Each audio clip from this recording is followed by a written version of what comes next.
Hello, and welcome to episode 10 of the Author's Outpost. I'm one of your hosts, Captain P.F. Dennis. And I'm another, Alanis Kendra. That's right, we are missing Castmodian this week because he unfortunately had a death in the family, and our thoughts are with him as well. This week's guest is the PsycoticVulcan. Hi, guys. Yes, we're happy to have him after not being able to rope him in for quite a while now. We finally got our schedules to match, and we had them all lined up for last week. You know, we had to postpone. But we're back this week, and we're all ready to go. Normally, I would hand it over to Cast for the news, but since he's not here, all I have to say is the Foundry's back. You know, Yay! That's really the only news I'm really happy about. As far as the game goes, I don't know. I haven't even played the new content yet, so... I have. Well, don't listen to me. Also, one major thing I have to point out. Do not try to publish your mission if the new ESD, Earth Space Dock map, is included in your project, because it will not go.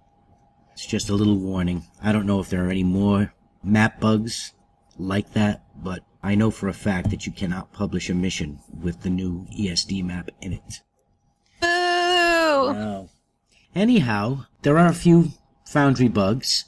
The outlines for the detail objects are all screwy, making it very hard to layer anything. But some got fixed.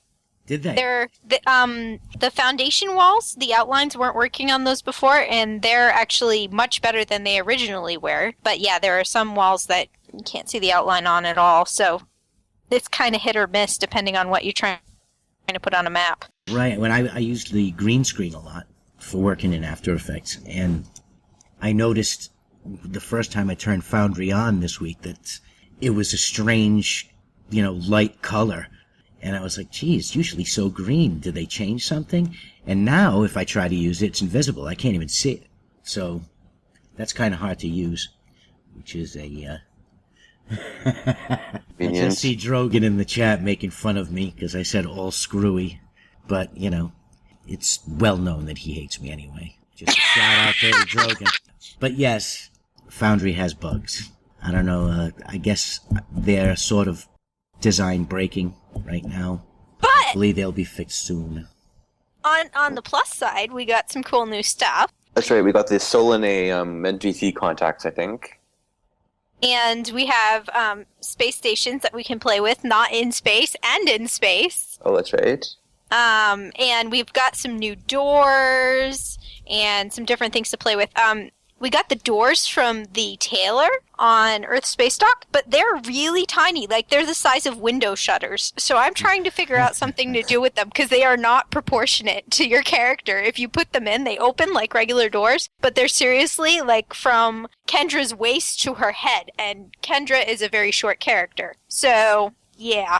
They make cool windows, but not so much doors. That's odd. What mission, or I guess, they're from Earth Space Dock. Yeah, that probably just a size error or something, I don't know. Yeah, I mean, I almost hope that they leave them just because they make really cool, like, if you want to do a house and have almost like window shutters, they look like shutters. So that's kind of cool. But. Well, I'm glad we got the ships. That's big, and the space stations. Yes. Yeah, that's going to be really useful. I was playing around with it the other night, and I did a little spacewalk on the outside of a Sovereign class, which was pretty cool. I put it about like 900 meters in the air, so all you saw was the sky, the space background. Yeah, it works out pretty well. You do a lot of things. Do the models still look good and really close up? Like, do they still look, I guess they're probably not like photorealistic, but do they... No. I mean, they're cartoony, but everything, Yeah. STO is still pretty cartoony. It's got that quality to it. I never thought it was too well. Well, it looks good from a distance. It's just when you get close. Yes.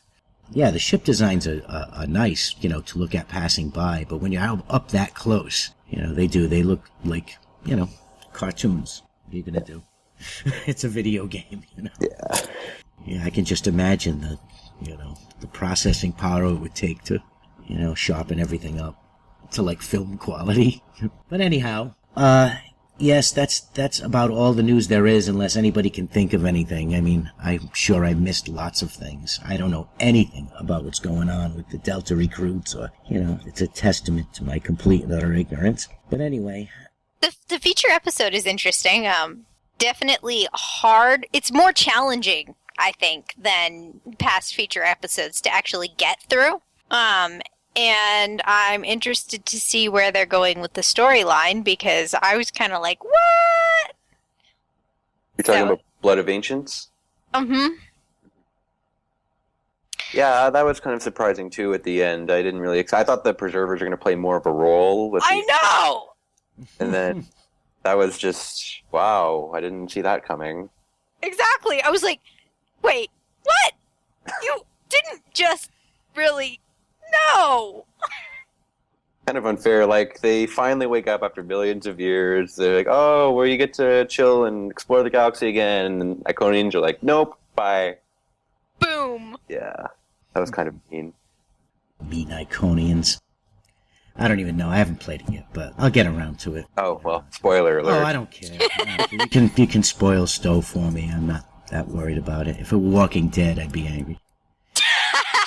But anyway, our mission review is the PsychoticVulcans, the Sentinels of Andor.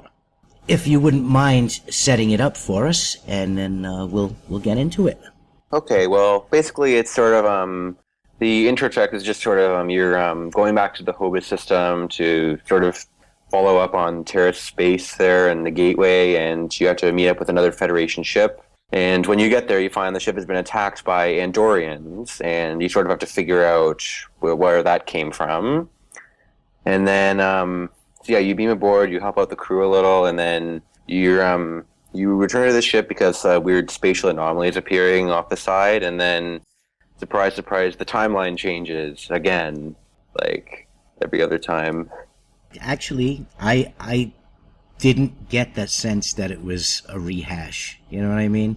Well, I guess a lot of people make time travel missions, and sometimes you're like, okay, the time travel again. But this was done in a way where it was a surprise. It wasn't expected, especially the way they initially discovered it.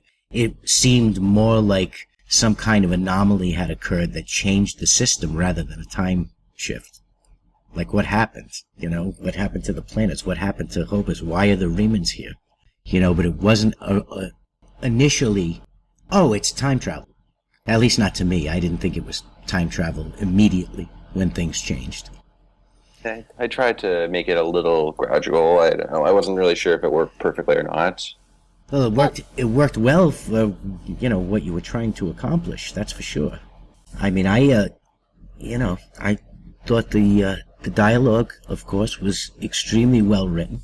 Thank you. Talk more about that in a little while, but as far as the time travel goes, yeah, I didn't think it was run of the mill. I thought it was different enough to separate it. But go ahead, Kendra. I know you wanted to say something. I was just going to say that a lot of times when we see the mirror universe, it's like, mirror universe, immediately, mirror universe is evil! But in this one, it's like, okay, so we have to partner with the mirror universe. This is different. Well, also what I always notice, too, is that when the mirror universe is used, it's always such a big surprise that the mirror universe is around. But by now, everybody knows it's there. So it was kind of like matter of fact, like, oh, yeah, we're from the other universe, and yeah, we have a problem, and we can work together to solve it. And it wasn't any, there was no surprise involved. Like, where did you come from? Not again. Yeah. So it was good. It was good. It's just accepted now that, yep, there's another universe. It's rough over there. So we try to stay away from it, but we can go there if we want to now, but we just don't want to. Yeah. But yeah, that was great. That collaboration. Like I said, a very, I was impressed with the way it flowed. And I thought it was very, very well done. There were a couple of things that the Mirror Universe captain says. He says, you have to look the devil in the eye and then outdo him. And I thought that was a very good line. Thanks. Well, that's what I'm looking for. When I play Foundry missions, I'm always reading everything. You know, I'm probably in the minority as far as that goes, but I read everything. That puzzle with the history, I read every single thing. Yeah, that was kind of a pain to set up. I bet. Especially since you could hit the back button and go right back to where you were. That must have been very tough to set up. For a while, yeah. Writing took more time, honestly, but I like writing dialogue, so it wasn't too bad. Yeah, well, that's good, because I enjoy reading it. I mean, that's what I do it for, and that's what this podcast is for. It's all about the writing and the story. We wouldn't probably review any, you know. Admiral Bobo. No, definitely not. Definitely. And not that there's not a place for that, but that's not what we're about. Anyway, yeah. Kendra, any thoughts? I mean, I thought, you know, that the characterizations were good. Yeah. I thought the captain was excellent. Yep. I guess what I kind of liked about it coming in is it's a different plot. I haven't run into any plots that are exactly like it. It has a bit of a different feel to it, and visually the way that the map was set up in the beginning, I thought that it even gave it a different sort of a feel. It was a very Trek sort of a mission. Oh, definitely, definitely. Which map do you mean? Which The map first do you mean? map. Oh, The just first the map. Obus map. Okay. Yep. And how it changed. Oh. And I thought some of the circumstances were interesting, too. The Remans having come to power and... Right. You know, that was different. You don't see the Remans very often. Yeah. And that's too bad, you know. I always kind of liked them. And, like, they were in Nemesis, which wasn't like the most popular movie, and then they were in, I think, 2 episodes of Enterprise, just sort of as background characters. Yeah, they were in the background in that 4th season episode with the drone. Yeah. Yeah, I noticed that. They were like the admiral's, the senator's bodyguard. Yeah, they they got those costumes right off the Paramount lot, you know. Their uniforms haven't changed in 200 years. That was kind of funny. It's kind of interesting that the Remans aren't used more, because you have this people group that's been oppressed, and you know you kind of feel bad for them, and they have this whole long history that really doesn't get used all that much. I mean, you hear a lot about the Romulans, but you don't hear as much about the Remans and their side of the story. No. I think they're kind of just left in their stereotypically dark state, and most people just let them be the kind of one-dimensional bad guy character. Yeah, I'd like to see more done with the Remans. There's a lot to flesh out. I mean, you know, it's just too bad there wasn't enough, you know, show to include all these different characters. I mean, you had 3 series worth of Star Trek, 4 series before Enterprise, and you got to know the Vulcans better in those 4 short years than you did in all those 4 series before it. You know, it's like what TNG did for Klingons. Mm-hmm. You know, you didn't know the Klingons at all, except they looked just like humans with, you know, mustaches and goatees. Most of the Trek series are sort of about more of exploring out into unexplored space, so it kind of makes sense that you wouldn't see as much of the regular familiar races that are like 15 light years from Earth all the time. No, that's true. But, you know, the storylines of, like, main characters. Like, I'd love to see, like a main character who's a Tellarite. And to explore that culture. You know, to me, that's some of the best Star Trek out there, is when they just invent this stuff, you know? It's an invention of history, of the future. Yeah, because it's very true. Like, either if you're getting to know a race, it's either because they were just discovered, or because there's a problem, or because they're part of the crew that's being featured. Right. So unless a race falls within those 3 categories, we don't really get to see them. And it's kind of interesting. I think fairly recently, Hippie John had posted something on Twitter about the races that are used the least, and what did people think, which races were used the least in the game and in the movies and TV show. And there was a bit of a conversation going on Twitter about that. And I think the Remans actually came up, and the Tellarites, And I don't remember who the other ones were, but it would be a thing that would be really neat to see more of in the Foundry, is see those characters kind of fleshed out by different people and get different perspectives. And Oh yeah, there have been people who have done a very good job with some races that you wouldn't think. I mean, again, I'm going to mention Golbarat's Finding Lasco. we're going to have to do that one. Yeah, definitely going to have to. Yeah, I think this is the fourth time you've mentioned it. Because it was a great mission on a subject that I haven't seen anybody do. Yeah. And he took the pack lid and he did a whole history, a whole background on him. It was very creative stuff. I should probably play that one at some point. Yeah, I should try it out. I actually, to be honest, haven't played part 2. But I should make time to do that. I should get in touch with him because he's written me a few times. He was a fan of the Purity series. Yeah, we'll have him on. But now, the PsychoticVulcan is on. Stuck with me for... We're glad to have you on. He receives the attention tonight. Anyway, yes, which is something that we want to try to do here, is there are many authors whose names are known either through spotlights or through different, always doing things. We're going to try to get people who are lesser known to be on. I mean, we've been trying to do that anyway.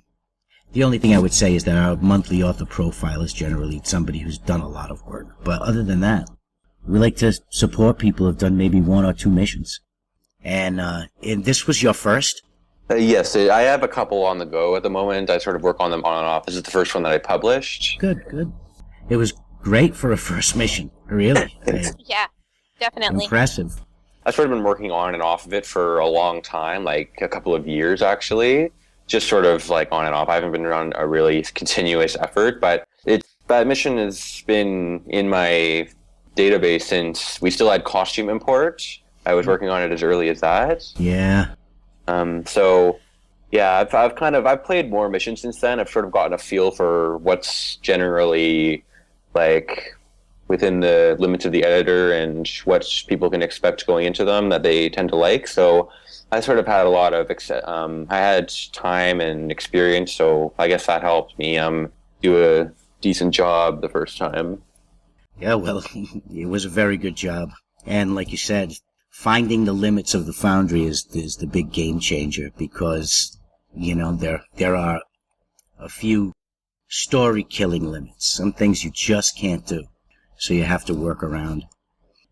Some people say, oh, well, if you have enough imagination and creativity, you can do anything. But I don't believe that's necessarily true all the time. There are just some things you can't do. Well, maybe someday. Someday. But again, very impressed with the mission. I recommend everybody go try it. The Sentinels of Andor by the PsychoticVulcan. Fed mission on holodeck. This week, we watched an episode. Probably one of my favorites from my favorite Trek series. And that would be Deep Space Nine. And the episode... This isn't the Starfleet you know. Sure it is. It's just that these people have been through a lot. They've been holed up here a long time. Seen 2/3 of the unit killed. But they haven't surrendered. Do you know why? Because they're heroes. Maybe, but I still don't want you anywhere near them.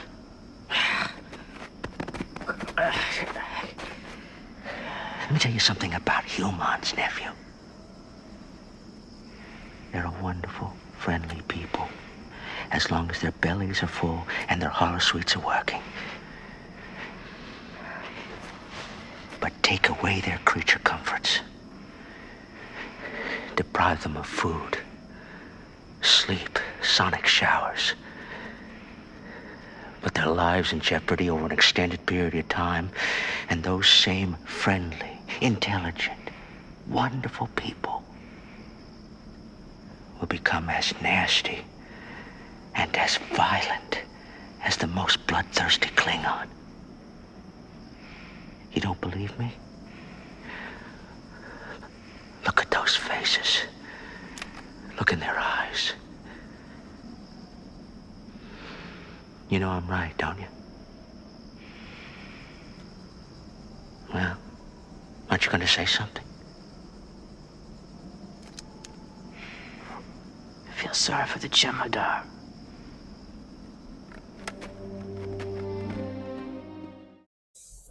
That's a piece of our episode tonight, and I played that only because that to me is the most interesting thing about the episode and about the character of Quark, is that they always seem to use him to hold a mirror up to humanity.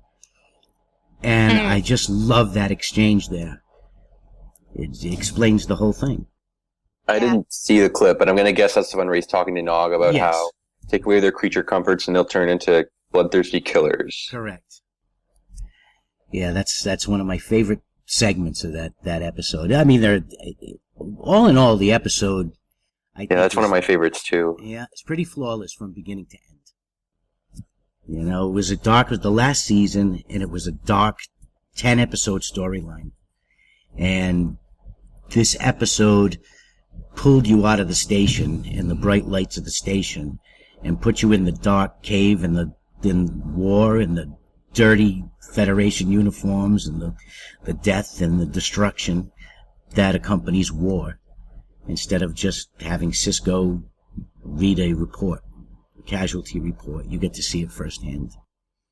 I thought they did a good job of not only showing the value of life, which obviously that's something that Star Trek is definitely about, but I mean, I think that's something that we lose sometimes in the game. I mean, because it's so based off of combat that we don't think about the value of life and how many people we're killing. I know that's something Purity did, but and in the show, because Deep Space Nine was so dark and it was wartime, there were so many casualties, and I thought that episode did a really good job of bringing the gravity of war to the show in a very real way. And not only that, but also to show the impact, the emotional impact, and kind of some of the PTSD that was going on, which that's not something that Star Trek really talks about. I mean, I kind of thought it was a little crazy that until just the end there, we really didn't have a counselor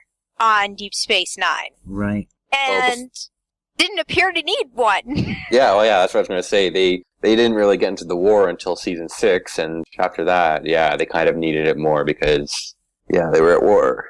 Although Ezri was completely unprepared to deal with the depth of emotion that was going on because of the war. And of course, As such a young counselor. there's the fact of the time DS9 was on the air. Yeah. The Gulf War, but the PTSD issue really didn't come to the forefront until after, at least not in our society. And the media didn't, expound on it. I think really 9/11 was the beginning of people really starting to talk about PTSD in any sort of a big way and really acknowledge it. I mean, obviously it's been an issue as long as there's been traumatic events going on, but I don't think it's something that we've openly acknowledged and begun to dialogue about until more recent years. Right. The sheer number of Iraq War veterans, it's staggering. Well, and even just, I know someone who, he was actually a volunteer and was one of the first responders to the towers, and he has PTSD from doing rescues. And, there were people that were affected that were civilians because it was an act of terrorism. So just the scale, I mean, there were even people, there were children that ended up with PTSD just from watching the footage unprotected and not having adults that were there to explain and kind of walk them through it. I mean, we see violent images in TV shows all the time in movies, but it was real life. Right. I mean, there's a thing in the back of our head that, filters it, lets us know that it's not real. Right. When you see the news reports, it's different. Yeah. But, you're absolutely right. There's a lot of wartime themes in this episode that they did deal with, I think, realistically, and they tried to touch on as many as they could. even if it was a couple of sentences, there's the part where they're going to use the Houdini mines against the Jem'Hadar in the end.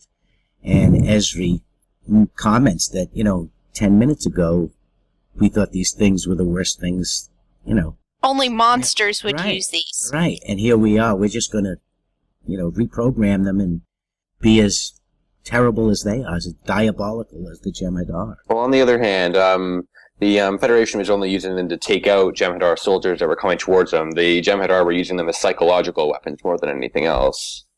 Oh, right. And to be honest, I agree. But, just pointing out that, Ezri had to make that point just so there was, if there was someone out there watching who was saying, gee, that's a horrible thing for the Federation to be done, that facet was covered. Mm-hmm. Well, and if you think about it, I thought the episode was really interesting. I know this is going off track a little bit, but the episode with where they ended up with the Jem'Hadar baby, because the Jem'Hadar are bred for war. I mean, were actually created for war, and to kind of talk about that culture of, I mean, it's sort of like if you take it another step further, if you look at child soldiers in different countries in Africa, Yeah, it's the same concept of taking young life and turning it towards evil and destruction from its beginning. So you kind of, I anyway, kind of felt bad for the Jem'Hadar in a way.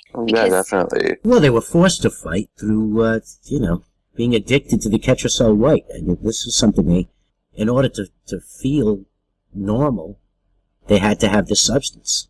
Right, and they were very aggressive even without the Ketracel White, just because of the way that they were. Yeah, the Ketracel White was sort of like a fail-safe. The main thing that's motivating them is to serve their gods and fight and die for the founders. I actually most thought of them. Both. Mhm.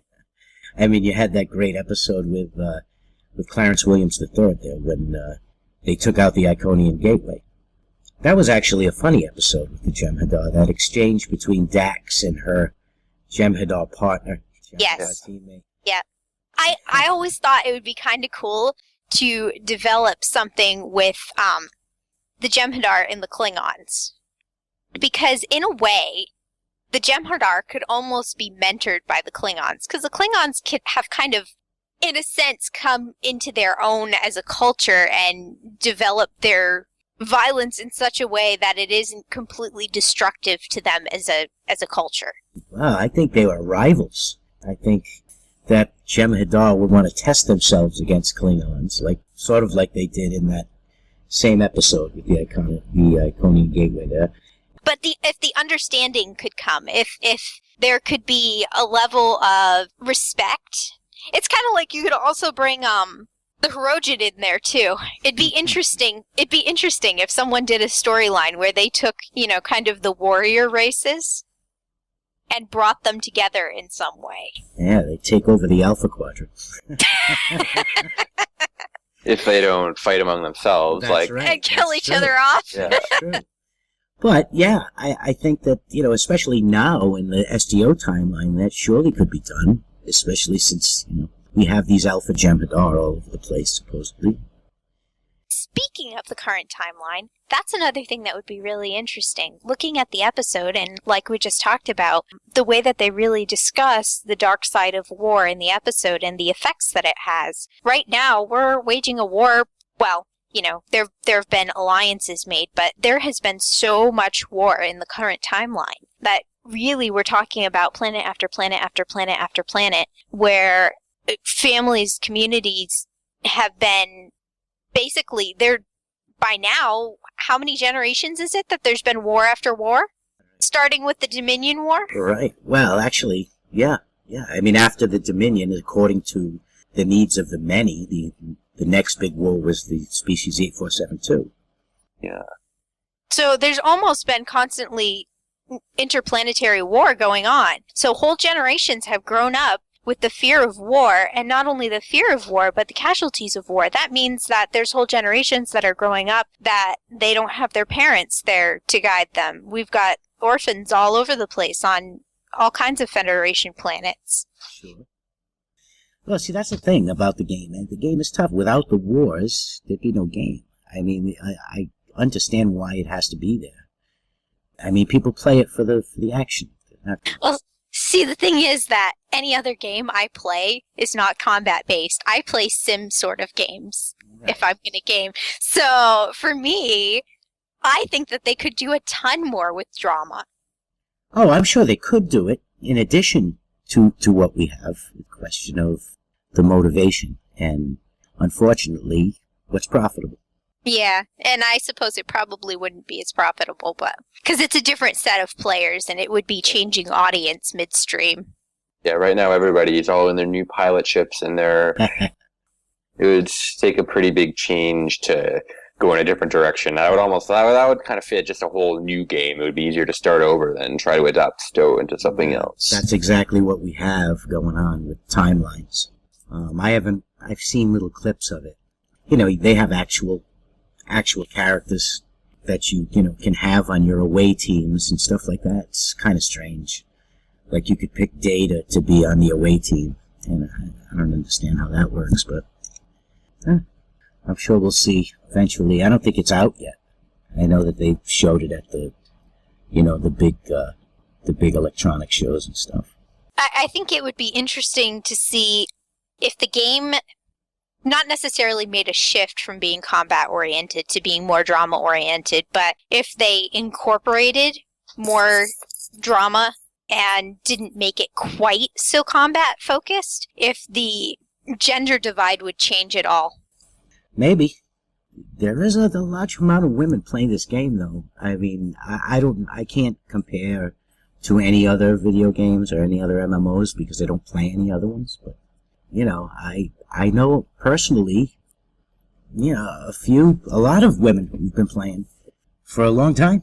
Yeah, and it may just be more that most of them avoid the Foundry. But maybe they're worried about the addiction. Anyway, any more thoughts on the episode? All right, we shall move on then. Kendra, you had something Yes. you wanted to get out here. I'm going to put up your link. so, I was kind of thinking about the show and about some of my own interests and about the Foundry and conversations that I've had with Paul in the past. And really, my background is kind of a literary background because I work in a library and I've been a bookworm since age 9. And actually, that was the number one thing I got in trouble for as a kid, was sneaking off to read books. Oh, that's such a crime. Yeah, what a horrible, horrible thing. Oh, I mean, I went to extreme lengths. There was an army crawl on my stomach to get books in the middle of the night with a flashlight stuck in my mouth. I would like sneak books. I'd smuggle them because I had to have them all the time. The first time I got got my library card and went in to get books at the library that I now work at. I was 10, and I went in the library, got my library card, and came out with 23 books. Oh, wow. And had them read in 2 weeks. Wow. Well, it's probably more than I've read in my life. So, all that to say, I started thinking about the show and how one of the things that I hear a lot of the Foundry authors talking about is how they'd like a little bit of help with writing and different aspects of writing, and how you kind of bridge that gap between the written word and the game. Because we have a lot of gamers out there who don't have a literary background or a writing background. And we also have a lot of writers that don't have the gaming experience. I think that you pretty much either draw one or the other, it seems. And no matter what your background is, there is a certain draw to being able to tell your own story in a format that is multimedia, the way that the Foundry is. There's really not anything else that I found out there that's quite like it. That's what drew me to the Foundry in the first place. That's actually a question I was going to ask you earlier to go on a little sidetrack. Oh, yeah, So- Tell me a little about that. Okay, well, yeah, I'm a huge Star Trek fan, so naturally I started playing Stowe, and I like to tell stories too, so you can sort of see how that works. I saw there was a Foundry editor, so I thought I'd poke around it a bit. I'm not really a huge fan of the map interface. It's just it's non-intuitive and frustrating to adjust all the time. But I loved writing dialogue and sort of adding new, different directions to take it. So that's sort of the main thing I focus on when I make missions. And it worked well. Yeah, that's true. I'd have to say the same thing. I mean, I never played an MMO before. I haven't played one since. I'm not really a gamer, other than playing Mario with my son or Zelda on his Nintendo. But if it weren't Star Trek, I definitely wouldn't be here, because that's the draw for me. Yeah, same.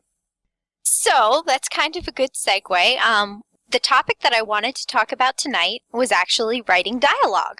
So there are actually a couple articles that I was looking at. The first one is 6 Ways You're Botching Your Dialogue. And the 6 points that they had on here were these voices are all clones. And they talk about how when you're writing dialogue, it's kind of an easy trap to fall into, that you make every single character sound the same. You can just kind of get into a groove writing, and you develop this voice, and you switch characters, and then you don't switch the voice of the character. So that, I think, is a very important thing, is to really develop the voice of each character so that they sound different, so everybody doesn't sound exactly the same. And, I mean, I think everybody probably does that differently. I think one way that you could do that, if you're finding that you're having a really hard time with separating all of your characters and what their personalities are, is actually sit down and, in whatever way it works for you, just kind of sketch out who your characters are and what they're like as you're writing, or before you write. Sure. Yeah, if you come up with a story and, you've given any thought to the characters, it seems to me like you'd have to give each his own personality, and to really go into it. But I've definitely seen that, where that can happen, where a story is written and the author gets into one voice. Non-Foundry example of that would be a lot of people have heard of the Divergent book series, which just became a movie. And in reading Divergent, I loved the first book because it was very unique. But the third book, Allegiant, she decides to tell it from 2 characters' perspectives. It's Triss and then also 4, her love interests, that are both speaking. And Triss and 4 think exactly the same way, speak exactly the same way. So you've got these 2 characters, one male and one female, completely different life experiences, completely different background, completely different personalities, different ages, and their voice in the book sounds the same.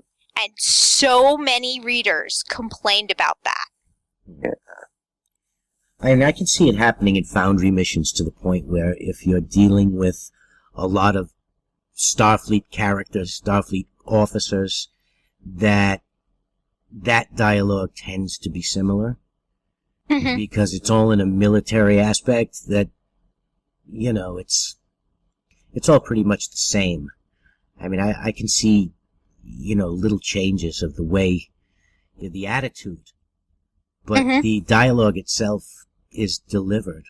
You can use different aspects of the different races to kind of flavor the dialogue. I think that's something I've definitely seen you do, Paul, in your dialogue, is you do use the perspective of the character because of their background. Like, for example, here's an example of it going wrong. In my mission, there's actually one point where I have a character that's Vulcan speaking almost in, like, American slang. And just the kind of the very lackadaisical way that the character answers, Cast actually pointed it out to me, and it's like, oops. See, I have a mindset where, like, if I write a Vulcan character, they don't use contractions. Yeah. In my head, that they just don't. So maybe that's how you can tell the difference, but, I don't let them say can't or won't. Yeah, and I think mine said something like, okay, sure, that's cool. Yeah. That's stretching it just a little. Awesome. Some of the other things that it talks about on here is making sure that all the language isn't completely proper, because that's not how the average person talks. Now, obviously, you'll have characters that would make sense for, like, say, a Vulcan or an android, or even in military conversation, obviously it's going to be proper because of Precise, Yeah. But to make sure that it fits, that it's not stiff if it's not supposed to be stiff. Another thing that they touched on is, I'm just going to read this little section here. Authors have the opportunity to play God by building worlds and determining the fate of each character. The God complex is part of why we write, isn't it? But sometimes that godlike awareness and certainty creeps into the psyche of characters, and they speak without hesitance or doubt. Yet, if you listen to real-world dialogue, it won't take long to notice how often people are uncertain and non-committal. Hesitance and uncertainty are important parts of how most people talk. That's something that I don't think I ever really thought about that way before, but it's true. Mm-hmm, it is true. So that's something that I'm going to try and incorporate more into my dialogue, making sure that everyone doesn't sound like they know exactly what they think all the time. Well, I mean, I can see how that's challenging to do, because how do you write that? How do you write uncertainty? How do you pause? You know, it's different when it's speaking. It's dialogue you can hear. But if people are reading this window after window after window, I would think it'd be difficult to convey a pause, or, you know, it has to be almost come out and say, well, I don't really know. Or Yeah. you'd have to put a line in there to indicate that Well, somebody's uncertain. You know, come right out and say it. right. Well, the author of this article actually was quoting a friend of theirs who was talking about an upcoming trip to Yellowstone, and the friend had said, we'll probably definitely see at least one black bear. Probably, definitely. Well, there's a probable definiteness to it. I think for when you're for characters trying to seem uncertain, it helped when you wanna have them sort of convey uncertainty. Sometimes I've experimented with that a little. Having other characters sort of break in to present different sides, and then I don't know, going from there kind of helps, because in real life people don't monologue very often. Usually they'll just have like a conversation where one person talks for a couple sentences, and then somebody else will jump in with another idea of their own, and sort of goes from there. So start off with some uncertainty, and then have other people jump in, and then sort of tentatively lean in one direction or the other. Even interrupt. Mm-hmm. You know? Well, it's hard to interrupt smoothly in the Foundry, because you have to click the next button to the next person's dialogue. Well, you just stop with a couple of little lines, and, you know, a few dots. Yeah. Tied into that, one of the next points is they talk about expository dialogue and how in real life you don't usually have a person walk up to you and tell you their backstory. And ways to put backstory in without making it feel like you're being smacked over the head with backstory. Yeah. It is a really hard thing to do. Mm-hmm. You can slide details in a little over time, especially if you're developing a character over the course of a mission. I know mine tend to be a little longer than most, so I have a little bit more of an opportunity to do that. But, you know, as the character progresses through the story, you just, in the course of the dialogue, throw in a few details here or there. Mm-hmm. Well, the exposition's slow. I guess I was thinking too about in our episode that we watched with Ezri, we get to find out that she's never seen anyone die in combat before. Mm-hmm. Not counting her previous hosts. Right, but she personally hasn't, and that she has this fear of death and actually seeing it up close. But the way that she tells it's just in the course of them preparing for battle, and it fits. And I think that's the thing, is you can't have a character give you backstory, but it just has to fit. You have to find the right moment and work it in. Oh, absolutely. Yeah, well, I noticed that in I think Delta Flight. I noticed a couple of the people you talk to, they'll immediately launch into their backstory as soon as you say hi to them, and that kind of that's exactly what I'm saying. I forget her name, but the Bajoran pilot that you talk to, you'll go up to say, "Hi, I'm whatever my name is. I find trouble a lot. I stole a shuttlecraft when I was 10." That was just sort of came out of nowhere. I was like, "Okay, bye." And, there are the occasional people that do that in real life, working in a public service building, working in the library. You will have people walk in and say, "Hi, I was adopted when I was 3. My mom and dad got divorced when I was 5. And I really like cats." And it's like, alrighty then, can I help you find a book? Yeah, that's true. I have met people like that. They volunteer information very easily. I myself don't mind, but I have to be asked about it or something. I guess I just have one last question. So, PsychoticVulcan, tell me, what would you say is your main influence in writing? My main influence? Good question. I like sort of exploring things that people don't always consciously think about. Like, I'm not really sure how to describe. It's like in my mission, on the surface, it looks kind of like just sort of the standard time travel mission with different his timelines intersecting with each other. Like in my mission, you get to see how alternate timelines influence the mirror universe and vice versa. So, you could wonder, yesterday's Enterprise, when the Enterprise C came through the timeline and suddenly everyone was at war with the Klingons, would the Terran Empire suddenly find themselves in, I don't know, Vaudwar-controlled space or something crazy like that? I thought that was kind of a neat thing to explore. Yeah, that's very true. Like, how do different things intersect and things that you don't normally look at? How would that work? Yeah, so that was just sort of an interesting what if I thought would be neat to explore in the Foundry, and yeah, there's other things like just how other characters deal with that kind of thing, and whether they wouldn't want to change the timeline back, like the Riemann commander Raynal and stuff like that. Sure. Mm-hmm. Yeah, actually dealing with that in a mission I'm making now. I've only made 2 time travel missions. This is the second one after 25. But yeah, a couple of the characters are pretty happy with the way things turned out after the timeline was changed. So I'm exploring where that's going to go now. It's kind of like that whole Back to the Future thing where after the first one, all of a sudden, his parents or his dad isn't cowing to everyone and yeah. And he's like, "Oh, just one little thing changed everything completely." Sure. Oh, and that's another thing. I wanted to bring up this point. I almost forgot. On the forums, and I'm going to bring it up in front of me now so I know what I'm talking about. When you posted about your mission, there was a reply that kind of bothered me a little bit from somebody. I'm not going to mention any names, but let me bring that up here. Anyway, he really was going on and on about how the Defiant was forced to go back, and how he disagreed with that, and they should have been given the choice, and on about that.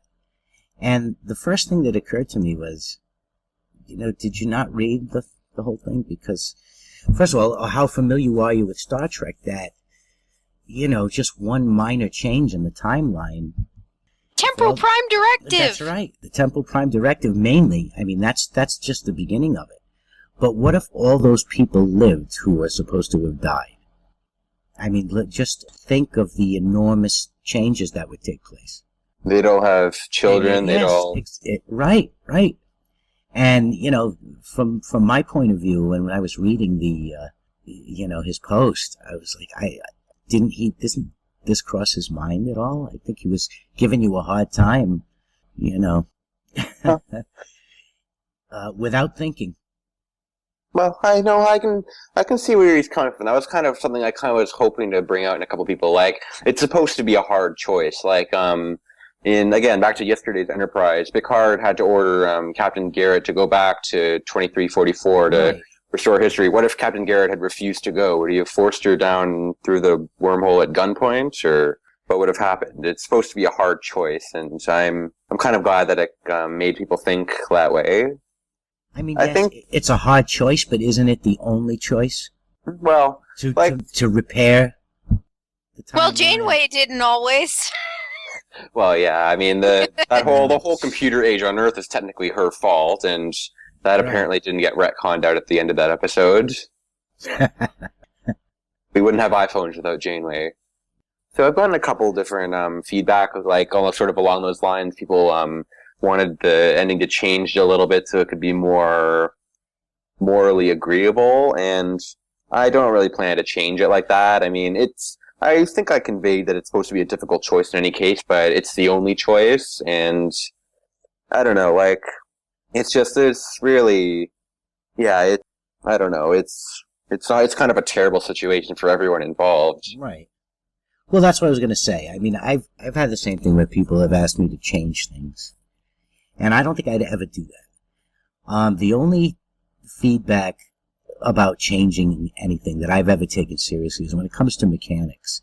If there's some kind of a trigger that's screwed up, or, something's just not working right, some mechanical thing I'll fix, or a typo I'll fix. But I'm not going to change the story because somebody felt it should go in a different direction. Probably more people like it than don't. So, I don't think you should ever second guess yourself. No, I can see where the poster was coming from. Like, yeah, I can see why that might clash with how they sort of envision their character. Like, my person would never order somebody to go on a suicide mission like that, and I can understand that. I mean, I like to think that I would not do that in that position, but we never really know unless we're in that situation, and I kind of doubt any of us ever will be quite like that. Right. But hopefully, it won't. But I think there's no real way to avert it within the confines of the Foundry, at least. And I'm kind of happy. I'm pretty happy with how it came out in the end. And, that, too, is a different kind of complaint when somebody says, my character wouldn't do this. And that's fine. I can accept that. If there's a player out there whose character, and they're so into that character that they know, that's just not in them. If they don't like it, they don't like it, and I can certainly understand it. But they're not really asking you to change it. They're just complaining that for them, it wasn't something that they would be involved in. But I saw people on the forums also. They were they would complain about Mind's Game, the Romulan mission where you get brainwashed by Hakeem. They were saying my character would never submit to the torture, and they would free the EPOs to run loose on Hakeem's ship, and I don't know. I kind of that's kind of a little different subject because the player's supposed to be brainwashed. That still bothered them enough that they would skip that mission or even abandon the character. Yeah, that's a little extreme. That's extreme. But not only that, how else can you tell a story unless you move a player in a certain direction? Yeah, that's right. I forget who said it, but there's this quote that the best way to write interesting characters is to put them in the position where they are in their most vulnerable state. Like, they're completely out of their comfort zone. They would love to go back to something different, but they have to press on ahead and just make decisions as they come. It kind of makes me think of, in My Big Fat Greek Wedding, there's this one part where the mother and the aunt are trying to convince the father that he thought of something himself. And so they come up with this whole plan where they're going to make him think that this decision was his idea and he thought it up. And that's kind of what we have to do with the player. Yeah, That's true. Inception. Yeah, sure.